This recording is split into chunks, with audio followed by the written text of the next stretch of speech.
There was a lady standing at a bus stop one afternoon. It was not a very good part of town, and she was a little bit nervous because she had just cashed her tax refund check, and she had that in her pocket. And a man started to approach her. He didn't look very kind, and she was a little scared. And then another man walked up to him, and he had some money in his hand. He pressed it into that other man's hand, and he whispered in his ear. Well, that's a really nice way to handle that. Maybe I'll do that. And so she took $10 out of her pocket, and she walked up to the guy, and she pressed it into his hand, and whispered in his ear, never despair. Never despair. And he went on his way, and she went on her way, and the next afternoon she was back at the bus stop. And this same man started to approach her again. And she's like, what's going on? Does he want more money?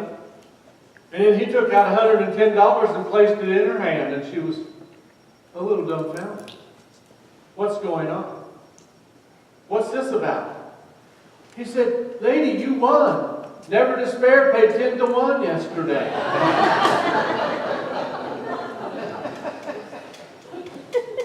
Well, I cannot promise that kindness will pay 10 to 1. But I can guarantee you, kindness will get you a long ways and reap great rewards. You see, Jesus calls us to love our neighbors, we love ourselves. And in 1 Corinthians 13:4 it says, love is patient, which we talked about last week, and being patient and waiting on God. And this week, we look at kindness and goodness as Christian virtues. And our key verse is from 1 Thessalonians 5:15. It sums up this topic. It says, make sure that nobody pays back wrong for wrong, but always try to be kind to each other and to everyone else. Try to be kind to each other and everyone else. You see, kindness and goodness are fruits of the Spirit from Galatians. And the closer we get to Christ, the more fruit we bear. And the bigger impact we have. So I want to look at the one who exemplifies kindness this morning. From Luke chapter 8, verses 40 through 56. Now when Jesus returned, a crowd welcomed him, for they were all expecting him. Then a man named Jairus, a ruler of the synagogue, came and fell at Jesus' feet, pleading with him to come to his house, because his only daughter, a girl of about 12, was dying. As Jesus was on his way, the crowds almost crushed him. And a woman was there who had been subject to bleeding for 12 years, but no one could heal her. She came up behind him and touched the edge of his cloak, and immediately her bleeding stopped. Who touched me? Jesus asked. When they all denied it, Peter said, Master, the people are crowding and pressing against you. But Jesus said, someone touched me. I know that power has gone out from me. Then the woman, seeing that she could not go unnoticed, came trembling and fell at his feet. In the presence of all the people, she told why she had touched him and how she had instantly been healed. Then he said to her, Daughter, your faith has healed you. Go in peace. While Jesus was still speaking, someone came from the house of Jairus, the synagogue ruler. Your daughter is dead, he said. Don't bother the teacher anymore. Hearing this, Jesus said to Jairus, Don't be afraid, just believe, and she will be healed. When he arrived at the house of Jairus, he did not let anyone go in with him except Peter, John, and James, and the child's father and mother. Meanwhile, all the people were waiting and mourning for her. Stop waiting, Jesus said. She is not dead, but asleep. They laughed at him, knowing that she was dead. But he took her by the hand and said, My child, get up.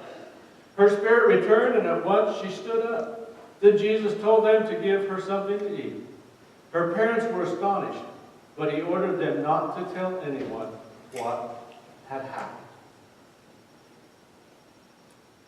In that few paragraphs that I just read, Jesus encountered two people that were very different. there was a man and a woman. There was one of them who was an outcast, who was poor, was unknown, not able to even live in the community, living outside the community. And then there was one who was rich, who was influential, was a ruler in a synagogue. But Jesus treats both of them just alike. He loves them both, and he treats them alike. This was a little bit into Jesus' ministry. Jesus had a following. There's people around him all the time. He was kind of at the top of his popularity. He's respected. He's a healer. He's a teacher. And he's always had crowds, unless he was away to pray. But despite the pressures, despite the crowds, despite demands on his time, Jesus stopped everything this day. As he was going through this community, he stopped everything to help two people and to show kindness. So let's look at how Jesus did that. First, he expressed goodness and kindness by listening. You hear that? By listening. It says in verses 40 through 42, Jairus comes to Jesus. He tells Jesus, I have a 12-year-old daughter that's sick. It says he throws himself at his feet. Some translation says it implores Jesus to heal his daughter. You know, that's really reaching out and just, he's wanting him to heal his daughter. The crowd is following Jesus. He's quite likely headed to an open area so that he can teach the crowd.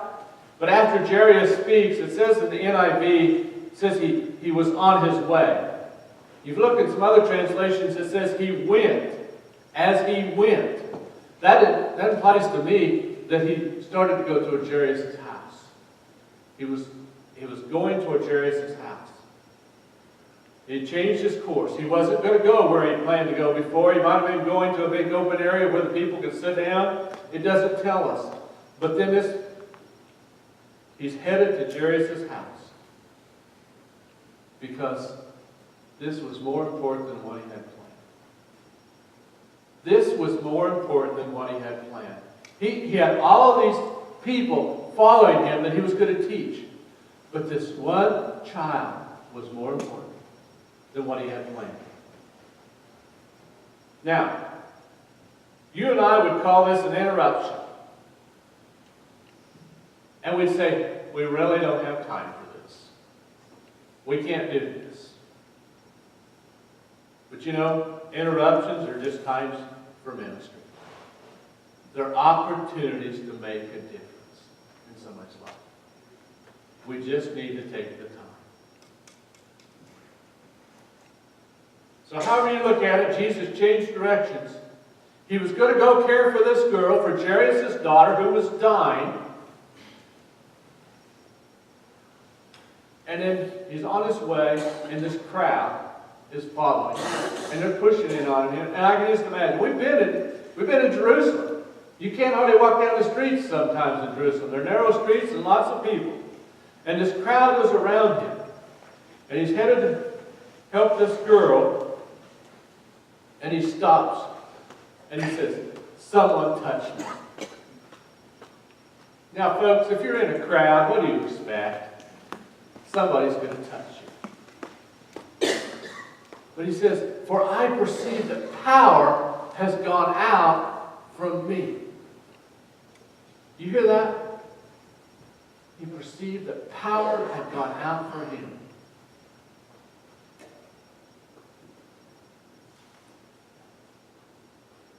He didn't just say somebody touched me. He said, I perceive that power has gone out from me.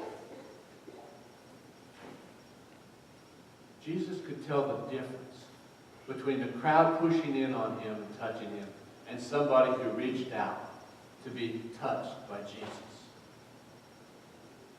You know, as I was thinking about this the other day, I thought, boy, we're becoming a very impersonal people. People walk around with their earbuds in their ears, maybe even if they don't have anything attached to it to listen to. They have their earbuds so they don't have to talk to you, so you think they're busy. People don't want to interact. We go through drive-thrus, so we don't have to go inside and interact. We can just interact with the box. You know, we do all of these things and kind of impersonal. But this here, you know, Jesus was down in person. And he was talking to them. And he was hearing them. Even in his feelings. Not in his hearing, but in his feelings, he was getting the message.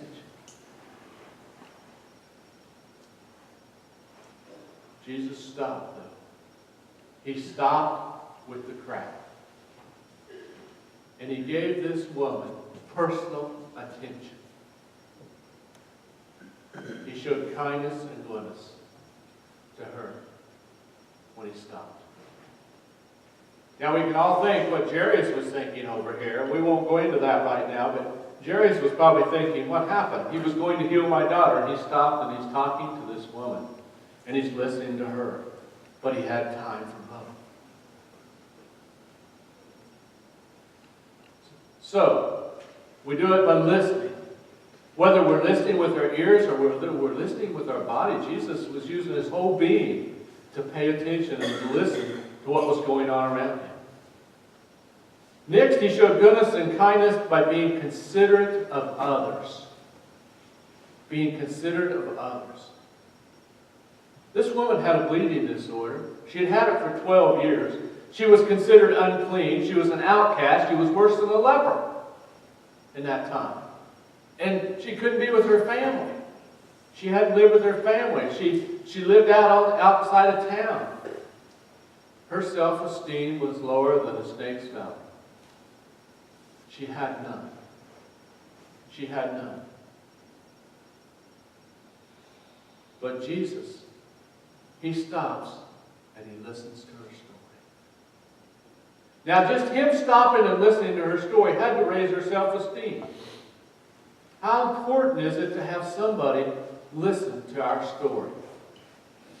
I remember coming over here after the tornado, listening to stories. Listening to stories. We all need somebody to listen to our story. Whatever it is. Whatever it is, somebody needs to listen. And Jesus took time to listen to her story. It doesn't tell us how long Jesus was there with her, but I bet it wasn't just a minute. I bet he got the whole spiel of what had been going on in her life. But he took time to listen. He paid attention. He showed kindness. How good of listeners are we? How considerate are we? One day there was a man in an office. He was walking down the hall. He saw another person and he said, "How are you today?" And he said, "You really don't want to know?"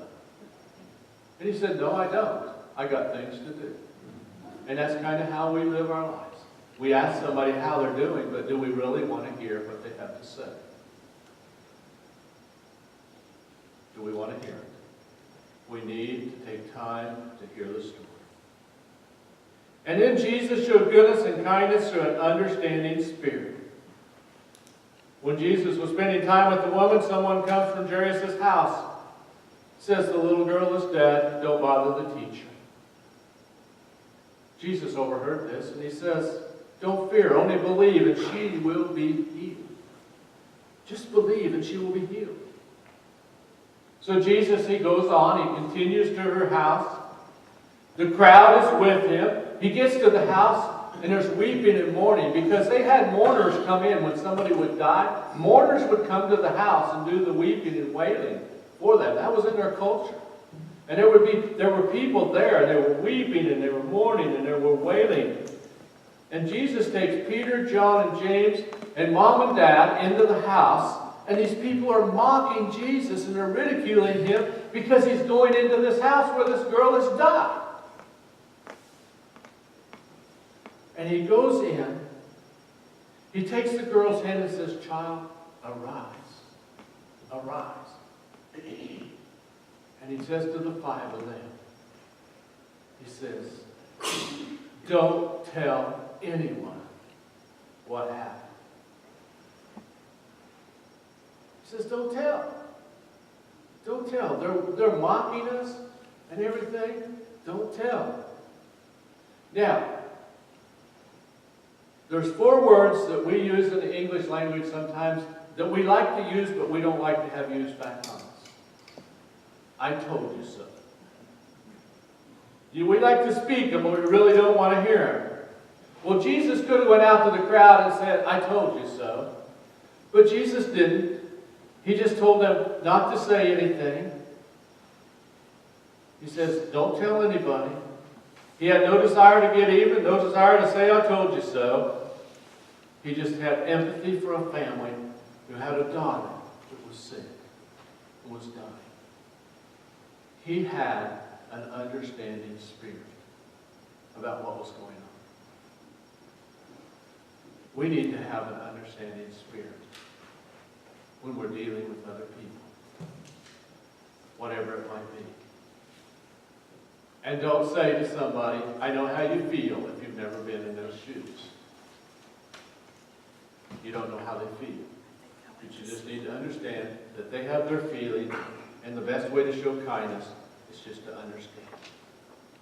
So we show kindness through listening, we show kindness through being considerate, and we show kindness through an understanding spirit and living that out. There were some construction workers one day. They were working across the street from a hospital that was several stories, and they were going up with their building across the way, and they were up to the 3rd floor, and there was a window across, and every day they would see this girl standing at the window watching them. And one day they noticed there was a sign in the window. Hi, my name is Lisa. What is your name? And so these construction workers, they come back to work the next day with some poster board and some markers, and they all write their names on the board, and they have it there for the girl to see what their name is. In a few days, there was another sign that said, I'm 7 years old. How old are you? And this went back and forth for a few days. The girl in the hospital and the construction workers, and they kind of had this little rapport going. And then one day, she wasn't in the window. So at break time, one of them called the hospital and called to the 3rd floor and said, can you tell us about Lisa? They said Lisa had gotten worse and she was in ICU. So they pooled their money, and I can just imagine these rough, tough construction workers pooling their money and buying flowers and a card, and they all wrote notes on the card, and they took it over to the hospital to be given to her. A few days went by, and there was another sign in the window. Lisa passed away. Thank you for caring. You see, kindness and goodness, it may just be a deed done. It might just be a word spoken. It might just be a sign held up. It might be an action acknowledged, a wrong confronted, an attitude changed. It might be a gift given. It can be so many things in the world. But kindness does make a difference. And the rewards of kindness might not be 10 to 1. They might be a whole lot greater. But our desire, my desire for you is to model our kindness after the King of Kings and the Lord of Lords, the great God of kindness.